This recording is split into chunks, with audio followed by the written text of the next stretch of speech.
చూస్తున్నాం తెలంగాణలో పార్టీ కమిటీలన్నింటినీ రద్దు చేస్తున్నామంటూ ఇటు Janasena chief Pawan Kalyan sensational decision తీసుకున్నారు. అధికారిక ప్రకటన విడుదల చేశారు. ఇటు జనసేన పార్టీ తరఫున కమిటీల స్థానంలో తాత్కాలికంగా యాడ్ హాక్ కమిటీల నియామకం ఉండబోతుంది. నెల రోజుల పాటు ఇటు నియోజకవర్గాలు అలాగే జిహెచ్ఎంసీ వార్డుల్లో పర్యటించి దాని తర్వాత 5 సభ్యులతో లిస్టును రెడీ చేయనున్నారు ఇటు యాడ్ హాక్ కమిటీలు. తెలంగాణలో క్షేత్రస్థాయిలో పార్టీని బలోపేతం చేసేందుకు అలాగే పవన్ కళ్యాణ్ సూచనల మేరకు కమిటీల్లో మార్పులు చేర్పులు జరగబోతున్నట్టు తెలుస్తుంది. త్వరలోనే ఇటు నూతన కమిటీలను ప్రకటిస్తామంటూ ఇటు జనసేన ప్రకటించింది.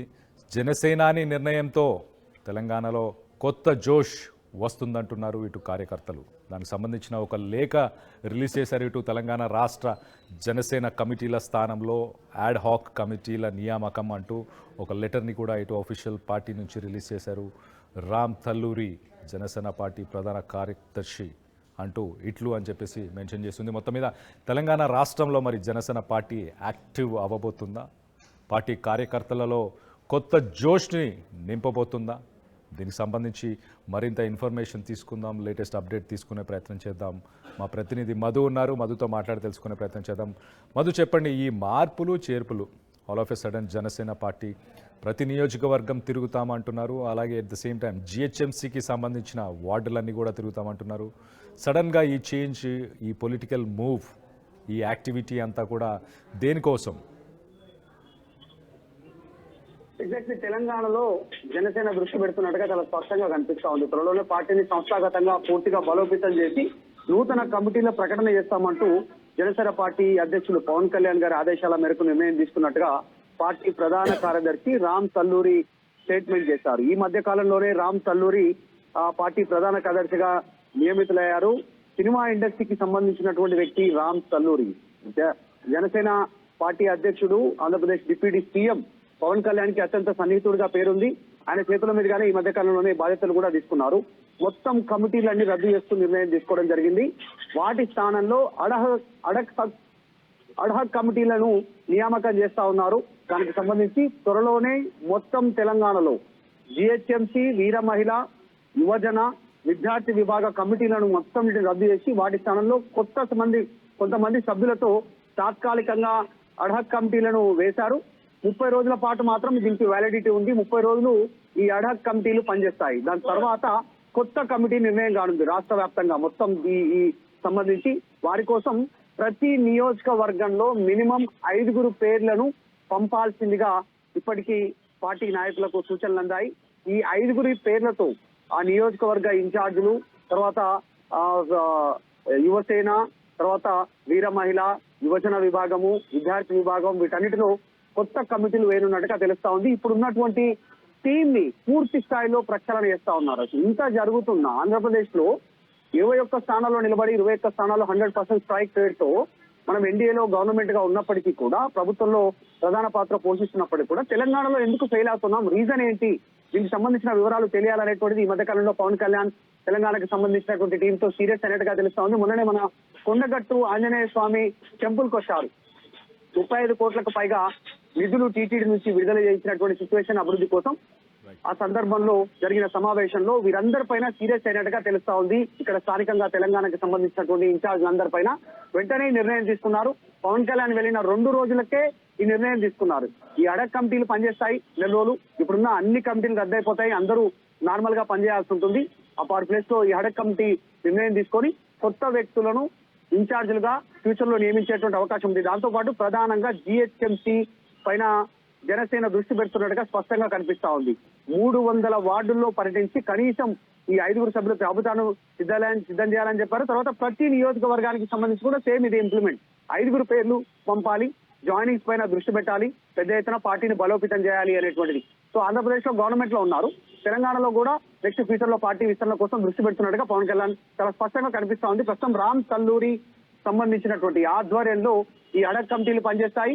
టీం తయారవుతుంది. పవన్ కళ్యాణ్ కు రిప్రజెంటేషన్ ఇస్తారు ఆ పేర్లతో సంబంధించినటువంటి దాంట్లో. పవన్ కళ్యాణ్ దీనిపైన కాస్త ఎక్సర్సైజ్ చేసిన తర్వాత ఫైనల్ లిస్ట్ మళ్ళీ రాష్ట్ర కార్యవర్గాన్ని అనౌన్స్మెంట్ చేసేటువంటి అవకాశం ఉంది. ఇప్పుడు ప్రధానంగా ఏంటంటే జిహెచ్ఎంసీ ఎన్నికలు ఉన్నాయి ఇమ్మీడియట్ గా. తర్వాత ఫ్యూచర్ లో జనరల్ ఎలక్షన్ పైన జనసేన దృష్టి పెడుతున్నట్టుగా చాలా స్పష్టంగా కనిపిస్తోంది ఈ చర్యలకు.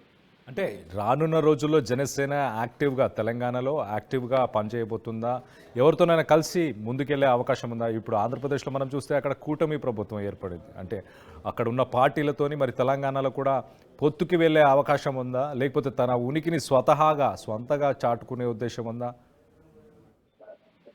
ఎగ్జాక్ట్లీ ఆంధ్రప్రదేశ్ లో నిజంగా ఎన్డీఏ గవర్నమెంట్ ఉంది. అక్కడ టీడీపీ, జనసేన, బీజేపీ కలిసి గవర్నమెంట్ ను ఏర్పాటు చేశాయి. పవన్ కళ్యాణ్ ఒక ఆంధ్రప్రదేశే కాకుండా తమిళనాడు, కర్ణాటక, కేరళ, ఆంధ్రప్రదేశ్, తెలంగాణ వీటిపైన ప్రభావం చూపేటువంటి సిచ్యువేషన్ కనిపిస్తా ఉంది. ఫ్యూచర్ లో ఆయన సనాతన ధర్మం అంటూ ఆ లైన్ తీసుకొని ముందుకు పోతా ఉన్నారు. పెద్ద ఎత్తున అన్ని ప్రాంతాల్లో తిరుగుతా ఉన్నటువంటి సిచ్యువేషన్ ఉంది. కాబట్టి ఆయన తెలంగాణలో కూడా ఫ్యూచర్ లో బీజేపీ, జనసేన రెండు కలిసి ముందుకు పోయే అవకాశాలు కనిపిస్తా ఉన్నాయి ప్రస్తుతం. ఎందుకంటే ఆంధ్రప్రదేశ్ లో యాక్టివ్ గా కంటిన్యూ అవుతున్నారు కాబట్టి. తర్వాత ప్రధాని మోదీని కూడా ఎక్కువగా అభిమానిస్తారు పవన్ కళ్యాణ్. తెలంగాణలో కూడా జిహెచ్ఎంసీలో రెండు కలిసి పోటీ చేసేటువంటి అవకాశం ఉంది.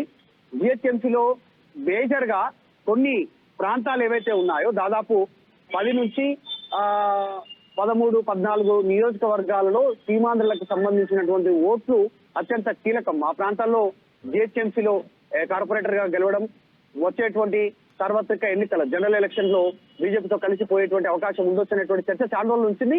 దానికి స్టెప్స్ ఈ రోజు నుంచి పడుతున్నట్టుగా అయితే చాలా స్పష్టంగా కనిపిస్తాం కళ్యాణ్. కానీ మొదట జనసేనను స్ట్రెంథెన్ చేసుకుంటూ ముందుకు పోవాలి. తర్వాత ఫ్యూచర్ లో పొత్తులు, నెక్స్ట్ ఎన్నికల్లో కలిసి ఒంటరిగా పోటీ చేయాలా లేదంటే కలిసి పోటీ చేయాలా అనేటువంటి ఫ్యూచర్ లో డిసైడ్ కావచ్చు. ప్రస్తుతానికి మాత్రం పార్టీ బలోపేతం మీద దృష్టి పెడుతున్నట్టుగా కనిపిస్తాం. అయితే మధు, ఇటు కొండగట్టుకు వెళ్ళిన తర్వాత అక్కడ ప్రజల నుంచి, ఫ్యాన్స్ నుంచి వచ్చిన ఆదరణ చూసి నాకు ఇంకా తెలంగాణలో ఆ ఫాలోయింగ్ ఉంది, ఆ క్రేజ్ ఉంది, నన్ను ఫాలో చేసే వాళ్ళు ఉన్నారు, నా పార్టీని, నా సిద్ధాంతాలను ఫాలో చేసే వాళ్ళు ఉన్నారు. సో అందుకే దీని మీద ఖచ్చితంగా నేను ఒక యాక్షన్ తీసుకోవాలి అన్న ఉద్దేశంతోనే చేశారా? బికాస్ కొండగట్టుకు వెళ్ళడం ఒక ఎత్తు, 2 రోజుల తర్వాతనే ఇలాంటి ఒక డెసిషన్ పార్టీ నుంచి రావడం ఒకలాగా కోరిలేటింగ్ అనిపిస్తుందా? ఎగ్జాక్ట్లీ కొండగట్టు మొదటి నుంచి కూడా ఆయన పవన్ కళ్యాణ్ స్టేట్మెంట్ చేశారు. మా ఇంటి ఇలవేల్పు ఆంజనేయ స్వామి. సో కొండగట్టు ఆంజనేయ స్వామికి సంబంధించి గతంలో పార్టీ పెట్టినప్పుడు కూడా ఇక్కడే ముక్తి, ఇక్కడ నుంచే బయలుదేరి వెళ్లారు. తర్వాత ఆంధ్రప్రదేశ్ లో జనసేన 21 సీట్లు గెలిచిన తర్వాత అక్కడ డిప్యూటీ సీఎం అయిన తర్వాత కూడా వచ్చి మొక్కు చెల్లించుకున్నారు. దాంట్లో భాగంగానే ఆలయ అధికారులు అడిగినటువంటి దాని ప్రకారం కొంచెం నిధులు వెచ్చించేటువంటి ప్రయత్నంలో భాగంగా టీటీడీ నుంచి 35 కోట్లకు పైగా నిధులు విడుదల చేయించి అభివృద్ధి కోసం ఫోకస్ చేశారు. సో ఫ్యూచర్ లో కాస్త సెంటిమెంట్ ఉంది. తెలంగాణ అంటే నాకు ఇష్టమే అనేటువంటి స్టేట్మెంట్ చేశారు. తెలంగాణలో పోరాటం ఉంటుంది, పటితత్వం ఉంటుంది, చాలా పటుత్వం ఉంటుంది, పోరాట పటుత్వం. తర్వాత ఆయన అమాయకంగా ఉంటారు, నమ్మిన సిద్ధాంతం కోసం కష్టపడతారు, అన్యాయానికి గురైనటువంటి ప్రాంతం తెలంగాణ అనేటువంటి స్టేట్మెంట్ అనేక సార్లు చేశారు గతంలో కూడా. కాబట్టి తెలంగాణ పైన కూడా దృష్టి పెట్టనున్నట్టుగా అయితే కనిపిస్తా ఉంది జరుగుతున్న పరిణామాలు. Right Madhu, thanks for the latest update. మొత్తం మీద ఇటు జనసేనలో ప్రస్తుతానికి ఏవైతే కమిటీస్ ఉన్నాయో ఆ కమిటీస్ అన్నిటిని కూడా డైల్యూట్ చేస్తూ రానున్న రోజుల్లోనే ఇటు యాడ్ హాక్ కమిటీస్ పనిచేయబోతాయి. అవి కూడా ఒక 30 రోజుల పాటు ఈ యాడ్ హాక్ కమిటీస్ పనిచేయబోతున్నాయి. దాని తర్వాత మళ్ళీ కమిటీస్ని ఏర్పరిచే అవకాశం ఉన్నట్టు తెలుస్తుంది.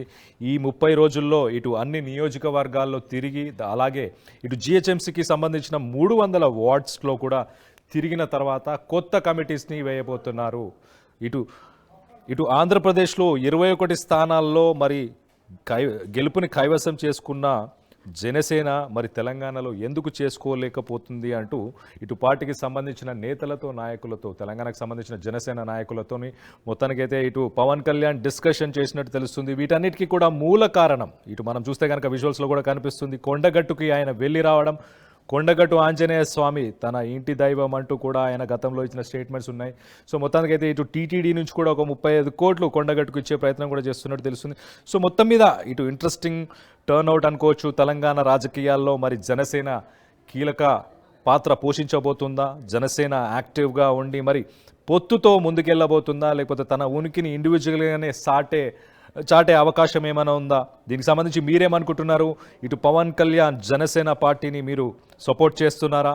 రానున్న రోజుల్లో ఎలక్షన్స్లో ఒకవేళ పార్టిసిపేట్ చేస్తే జనసేనకి మీరు ఓటు వేస్తారా లేదా అన్న దానిపై మీ అభిప్రాయాలు ఏంటనేది కింద కామెంట్ రూపంలో తెలియపరచండి. నగల సామ్రాజ్యం పెద్దది. మన వేడుకల్లో నగల పాత్ర పెద్దది.